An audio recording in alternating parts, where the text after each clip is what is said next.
Welcome to Kensington Palace, a place of secret stories and public lives.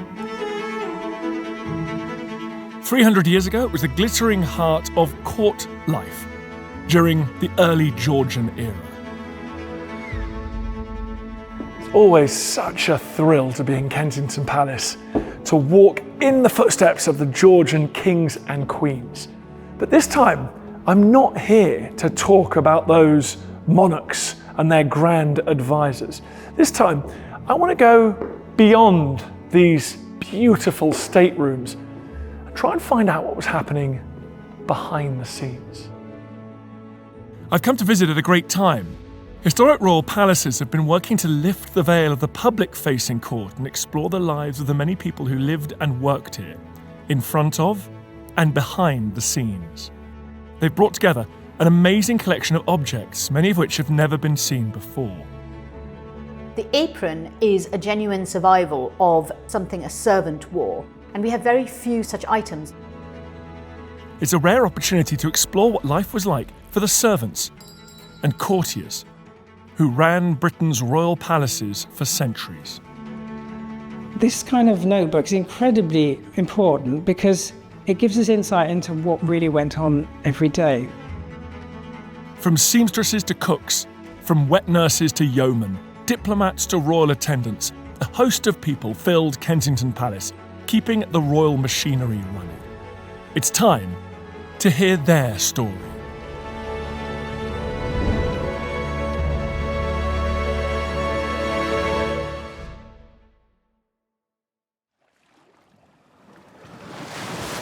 In 1714, there was a seismic change in the British monarchy.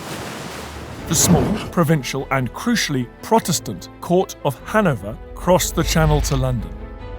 George Ludwig, Elector of Hanover, was crowned King George I, selected ahead of around 50 others who had stronger claims but were Roman Catholic.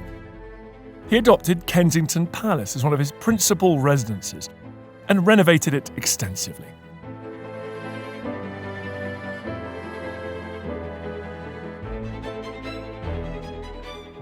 Unfairly, we often remember the Georgians by their lazy stereotypes. George I, who didn't really want to learn English, the German king who preferred being back in his native Hanover. George II, fascinated by military matters, by uniforms, the last king to lead a British army in battle.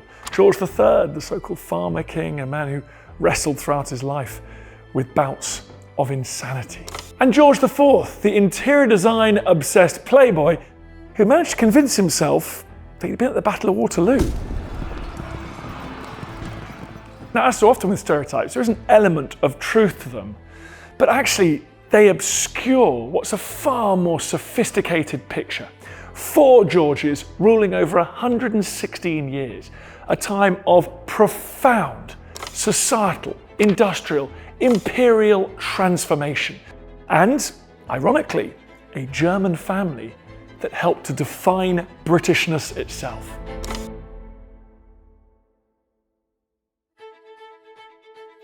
To get a sense of the people who thronged the Georgian palace, I'm starting at the fabulous King's Grand Staircase, an enormous mural depicting real characters who knew Kensington as a home and a workplace. All visitors to the royal court would enter by this route, so I'm following in their footsteps. It's called the King's Grand Staircase for a reason. It's almost still intimidating now, nearly 300 years after it was built, and I haven't got to meet the king at the top.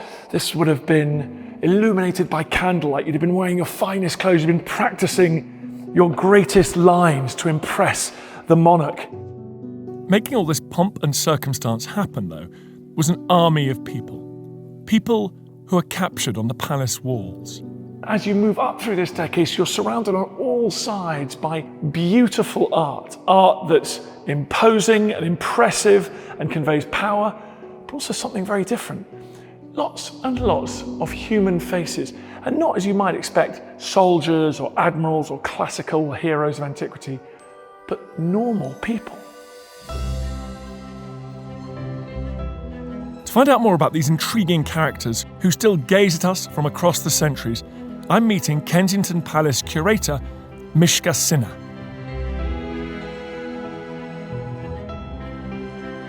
So this staircase was painted by William Kent between 1725 and 1727, and he was commissioned by George I to paint the court. This kind of painting would normally have gods and goddesses or muses, and instead it's got people, actual people who are at the court.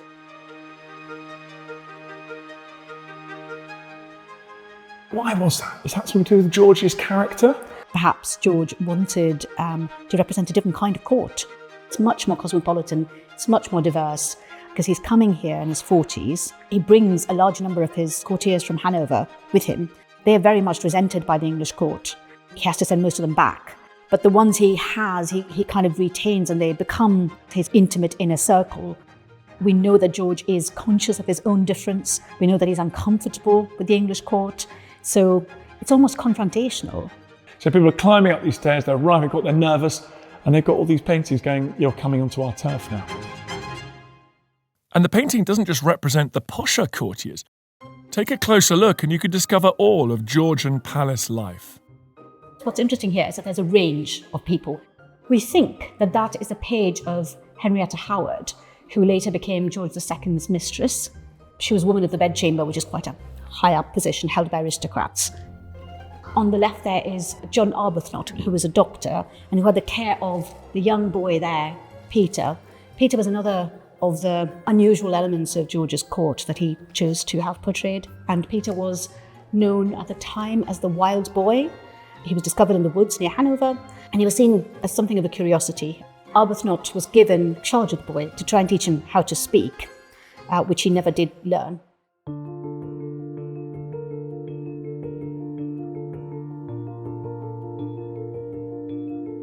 What about the Highlander here? We don't know who the Highlander is, but we wonder whether he's a political symbol to show that there are Highlanders who are still in favour of the king despite the Jacobite factions that continue to cause trouble for George. We also have this young boy who's climbing over the railing. It's difficult to know whether he was a real person at the court, but he could be an idealised figure, sadly, to represent wealth and status and the power of the king over the globe. This kind of representation of imperial and colonial power. So there's so many possible interpretations here. It's political, it's reflecting his power or his cosmopolitanism. It's busy, isn't it? It's incredibly busy. And gazing down on this teeming world of courtiers and servants is the man who created it, the artist, William Kent. The four figures that are closest to us, that's William Kent, and next to him is his mistress, and with them are Alexander Pope, the poet, and John Gay of the Beggar's Opera also. And then on the opposite side, you have musicians, and one of whom is a trumpeter, whom we think might have been a man called John Cato. So we know that there is a tradition of black trumpeters at the English court from Henry VIII, but also at other European courts. And we know that John Cato was operating in London around this period. Against a background of great change in the form of colonial expansion, religious wars, and a fledgling constitutional monarchy, new figures were arriving at Kensington Palace from all over the world, including black and Asian royal servants. Among them were Turkish valets, Ernst August Mustafa von Misitry and Mechmet von Konixtru, who was the master of the robes and the keeper of the royal purse for King George I. It's amazing to be here behind the scenes. This portrait of Mechmet is added to the Untold Lives exhibition.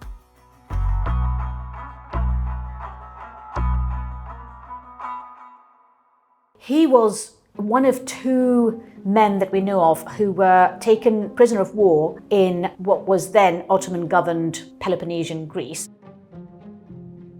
He was brought to Hanover, then joined the king's household in Hanover. When he arrived, he converted to Christianity, and he also married a woman from Hanover. We would now call her a German.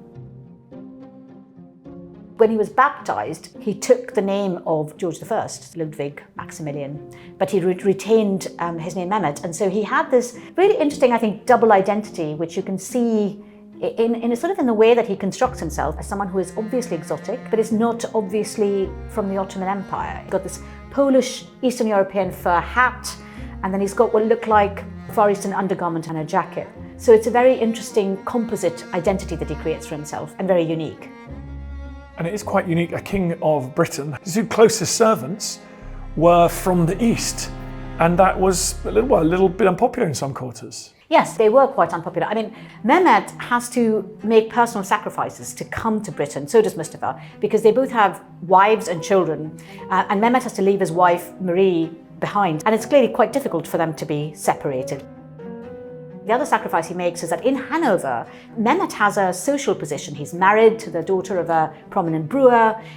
He is ennobled in 1716 by the Holy Roman Emperor at George's request. Whereas in England, he's treated with suspicion. He's seen as an infidel. So he loses that status when he comes. There are sort of suspicions or slanders about their particular relationship with the king. I mean, they were his most intimate body servants. They performed tasks for him that were physically intimate. So Mehmet, for example, one of his tasks was to examine the king's piles. And that was quite physically intimate. He was also very privy to the king's private modes, which weren't always accessible to the rest of the palace. But it's a bit suspicious. You've got a foreign king with these two foreign servants of Islamic origin. The Tory press wouldn't have been very happy with that. Well, they're antagonistic towards George, they're antagonistic towards his German servants. The English court in general don't really like his German servants, they regard them with suspicion. And Mehmet and Mustafa, these two men who come from the Ottoman Empire, are even more suspicious because in a sense they're kind of at a further remove. They're not just foreign in that they're German, they're foreign that they're German and then from the Ottoman Empire. And even though they both convert to Christianity, they are seen as infidels.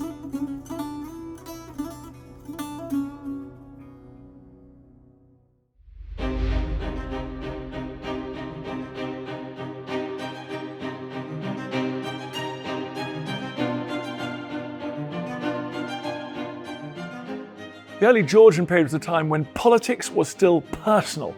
The mood of the king, or his favour, could determine your fate. Kensington's rooms were full of servants of all classes, from aristocrats with high-ranking jobs to more lowly workers doing everything from carrying messages to cleaning the finery. It needs to be a smooth operation, both in front of and behind the scenes.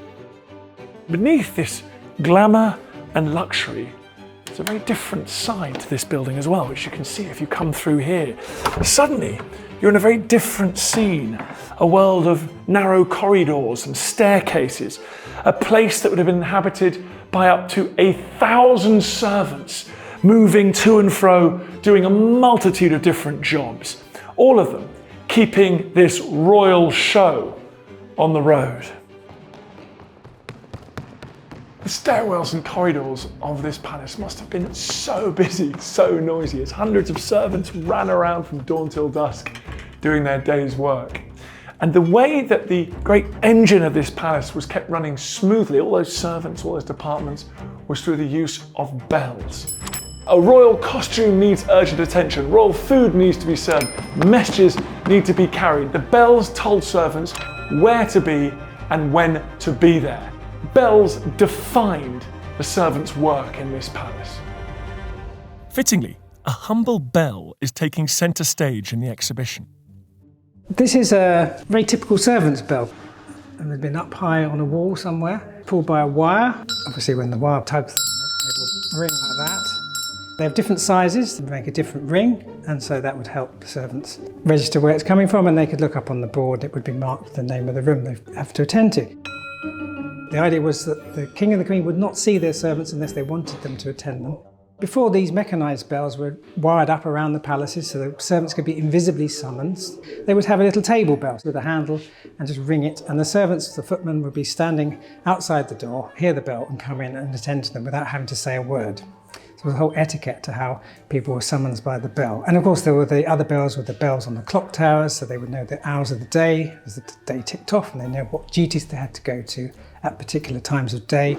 Bells really did rule their lives. So these simple little things like this really do sort of capture the very regulated lives of servants.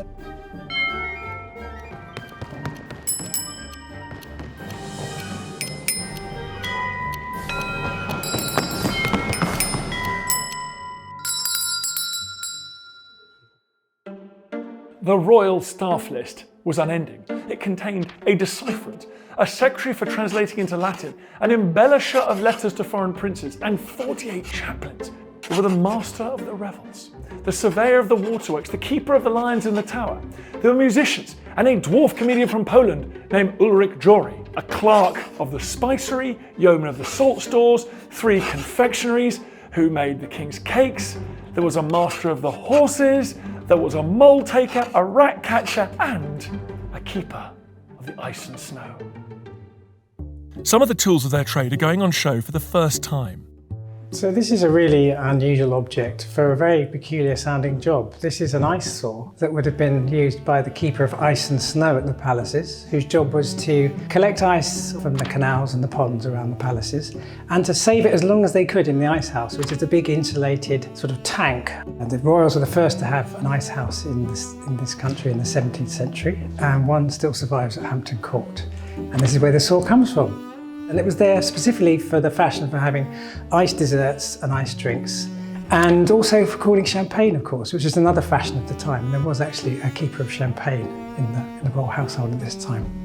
Generally, these jobs were held by men. That was how the court worked. But occasionally, we'll find a woman has taken over one of these roles. This particular role in George III's reign, in about 1775, a lady called Frances Talbot took over the role. And it's quite a prestigious role in a way, well paid, over £100 a year, which is quite a substantial salary for the time. And she probably inherited the job through either a husband or a brother, and obviously successful with the job and kept it. And this happens with a number of quite unusual roles, such as the rat killers as well. We have a woman in that role. The below-stairs area of a royal palace was a rowdy, hectic place. There was a labyrinth of departments, and a rigid hierarchy kept the many royal staff in order and linked them with each other. There's a wonderful account written by the 18th century courtier Lord Chesterfield, who talks about how these palaces worked. And he says that if you want to understand how power flowed through these buildings, you need to pay attention, not just the politicians and the grandees, but the servants as well. He wrote, "There is at all courts a chain which connects the prince or the minister with the page of the back stairs or the chambermaid. The king's wife or mistress has an influence over him. A lover has an influence over her. The chambermaid or the valet de chambre has an influence over both," and so on ad infinitum.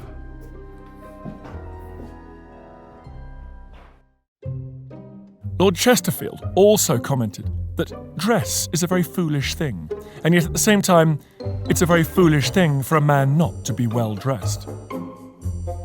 Pleasure and politics were closely linked as everyone tried to catch the royal eye. One of the key jobs at Kensington was to make sure that everyone at least appeared to be enjoying themselves.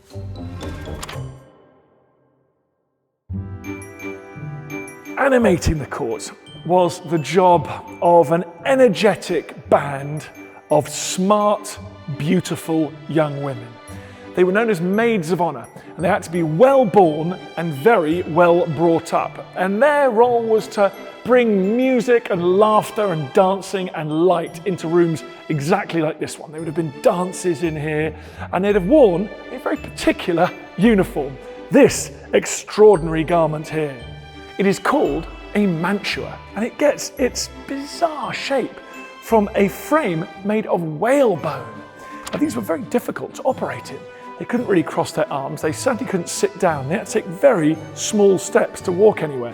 So it was as if the court was filled with beautiful women floating around as if they were on wheels. It was certainly a relentless, often uncomfortable role, but these women stood to make very advantageous marriages from their place here at the heart of court. But all this finery required a whole pit crew of servants. I'm taking a close-up look at one particularly famous dress. This dress was made for Queen Charlotte, who was the wife of George III. It would have been an incredibly expensive dress. The laces would be made in several pieces. You can probably see the pieces, and then they were all stitched together. You can also see that it's been very finely crafted and has C's embroidered on it all over for Charlotte. But for every finely dressed person like this, for every outfit like this, there's an army of people just keeping it in this condition. And there's many of these women walking around court. It represents so much labour. I think it represents the seamstresses, the dressers, and then the laundry women who would have maintained clothes like this, who had tremendous amounts of work to do, washing and boiling and drying the clothes. And laundry women were actually quite high up in the royal household, were relatively well paid. They had a salary, but they also had an allowance for the things they needed, sort of a clothes chest to keep the clothes in, the alum and starch and other things that they would use to maintain the clothes. So they were relatively well paid, high status, but all the women working under them who'd have done the actual work would not have been so well paid and were probably casual labour that came in and out. We have to thank these people who maintained the clothes for this survival, the fact that we still have this.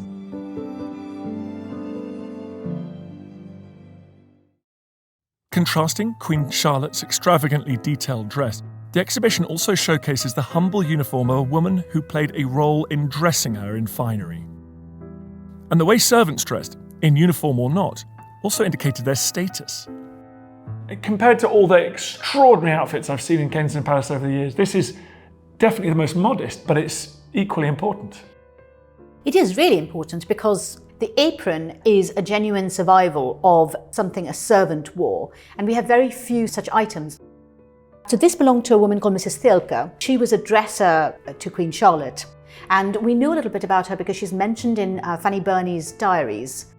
Fanny Burney was mistress of the robes, which was a kind of relatively high up position held by someone from a good family, and Mrs Thilker would have been not quite there. Fanny Burney talks about what a pleasant woman Mrs Thilker was and how much she appreciated Mrs Thilker's presence, because she talks about how she would not have known in what order to give pieces of clothing to the Queen had it not been for Mrs Thilker sort of handing them to her in order. So we think of the 18th century very stratified, very formal, huge inequality. Actually, it sounds like there were relationships here at court between very grand people, even monarchs, and normal people who were their servants. Yes, because these are the people who surround the Queen daily.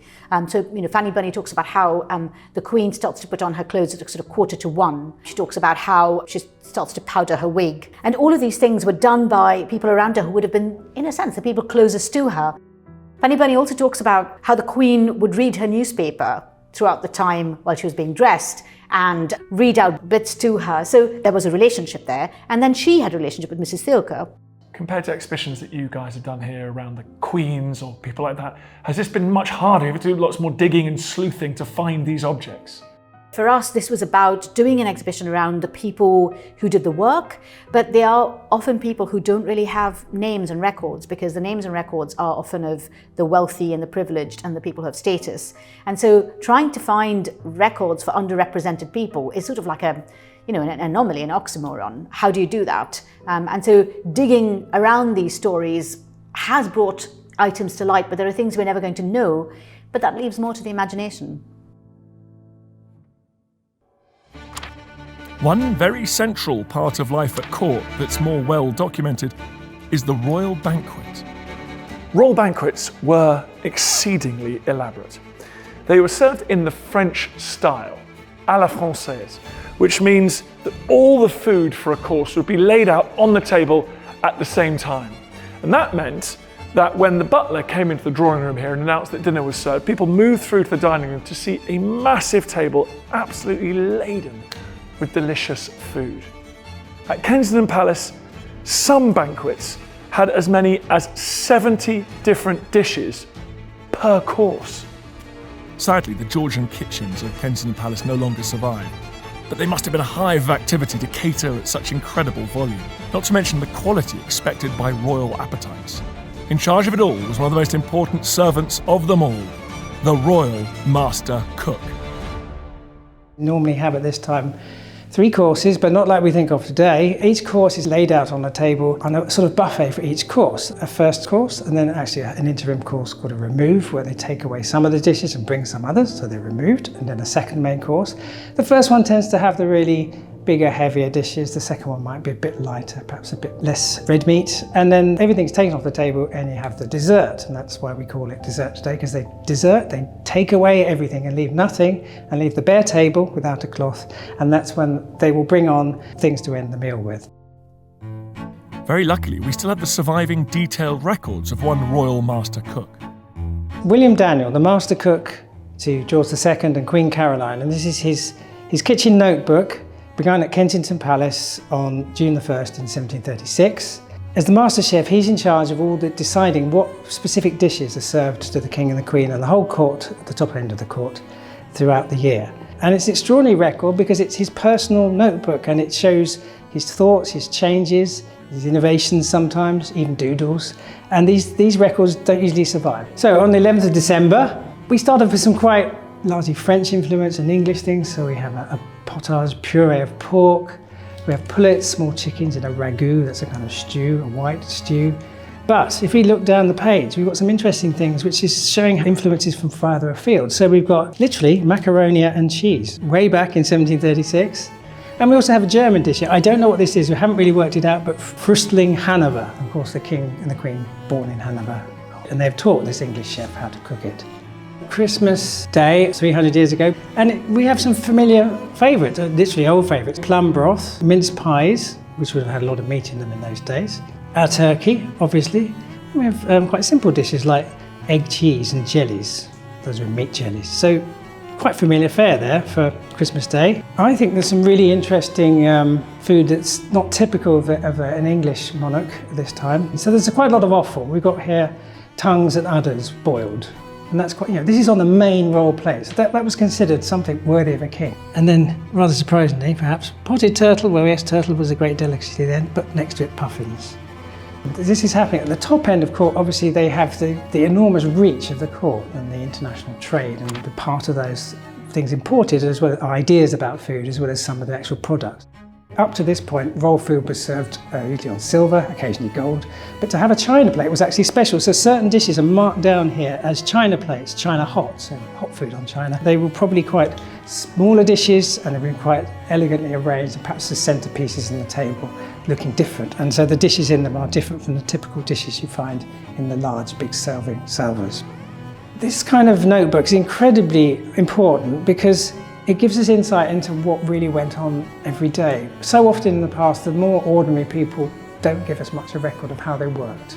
And in the formal records that survive, you just don't get that sense of life, that sense of trying things out. Little marginal notes where somebody's obviously whispered in his ear and said, will you put that on the roll table today? And so it's a wonderful insight into how Daniel's worked and how the whole wider kitchen might have worked. And these kind of things are so exceptional. I think I've only ever seen one other of these. As the kitchen sweated away below stairs, other courtly servants were ushering important guests into the royal presence. Right at the top of the grand staircase is this intimidating presence room, and it is dominated by this royal canopy, and underneath it, the throne. That is where the king would have been sitting in splendour, receiving his subjects, listening to their requests and petitions. And this room is a really important reminder that the servants aren't just running around the palace, making sure that everyone's fed and watered and allowing the parties to take place, but they are creating these more formal situations, allowing the king to have an audience with his people. By the Georgian era, Parliament had curtailed much of the independent power of the monarch, but the chance to vie for the king's attention at court was still highly prized, at home and abroad. Servants worked relentlessly behind the scenes to facilitate the smooth running of diplomatic visits. One meeting took place in this room that I'm particularly fascinated by, and that is the encounter between a Cherokee chieftain called Tomochachi and George II in 1734. The British had just established the colony of Georgia in America, pretty much on Cherokee land. And now George II had a chance to talk with a Cherokee chieftain. We hear from accounts that the Cherokee's face was painted in black and red, and he presented George II with sticks with feathers on them, a symbol of peace. It's extraordinary to think that this was the grand setting in which Tomochachi presented King George with eagle feathers that had been carried to several Muskokie towns, leaving them in the care of the king to signify their continued peace.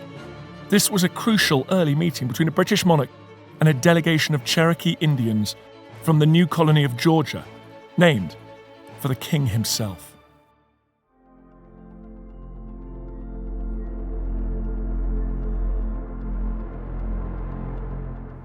Kensington Palace wasn't just an important political centre of power. It wasn't just the royal court. It wasn't just a pleasure palace. It was also a family home. And that's why lots of the servants here were involved in the very important work of birthing and raising healthy children. Now that work is exceptionally important in a royal family, where successors and heirs are vital to maintain the dynasty. It was particularly important in the early 19th century. In 1818, George III had many grandchildren, but none of them were legitimate. So the race was on for any surviving sons to find an appropriate royal wife and have a legitimate heir that could one day sit on the British throne.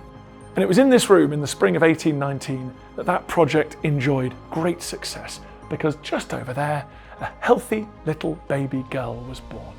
She was named Victoria, and she'd go on to be the Queen Empress.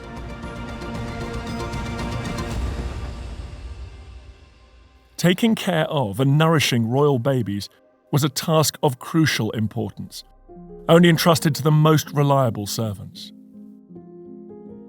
This is Catherine Elliot, and she was wet nurse to James II. So, she'd have been wet nurse from sort of 1630s, and this portrait, I think, is from the 1670s or 80s. And so it's, she's around a long time. And so this would have been customary for a royal lady, a grand lady, not to breastfeed their own children. It was mainly aristocratic women and wealthy women who did it. It allowed them to sort of go ahead and do other things and perform other duties, and made sure the children were well looked after. But it also had things to do with fashion and garments, because then women wouldn't have to adjust their garments in order to be able to breastfeed. Although she was no longer a wet nurse when this portrait was painted, Catherine Elliot's job had been to breastfeed the young Prince James, so his mother, Queen Mary, didn't have to. Was she very obviously a really healthy specimen? Did they go and find someone who looked like they'd be brilliant at the job? She was actually quite well connected, but most of them wouldn't have been. They would have been selected for their health, but they would also have to be quite discreet. That was quite important. And they had to live according to certain sort of standards of behaviour. Amongst other things that were imposed on them is that they weren't really allowed to keep in touch with their families or friends. But they did it because they were paid very, very well. So wet nurses were paid something like £500 in the first year. But then they would have continued to be paid for the rest of their lives, approximately £300 a year. So it's one of the reasons they left their families and were willing to do this quite difficult job was because of the amount that they were paid. And interesting that she went from being a wet nurse to having a different role at court. Do we get a sense here of this sort of really a community around the sovereign? To be sort of so intimate with the family, she would have been trusted and integrated into the family, and they were quite highly respected and held in high regard, as this portrait tells us, because to have a portrait of this size, this grandeur sort of painted, clearly she was well thought of. It was probably painted for James's daughters, who would have known her through their stepmother and mother. The portrait is noted in the 18th century hanging in the palace. So clearly it's a portrait that's given importance. It's not sort of covered in dust sheets and put away somewhere in an attic.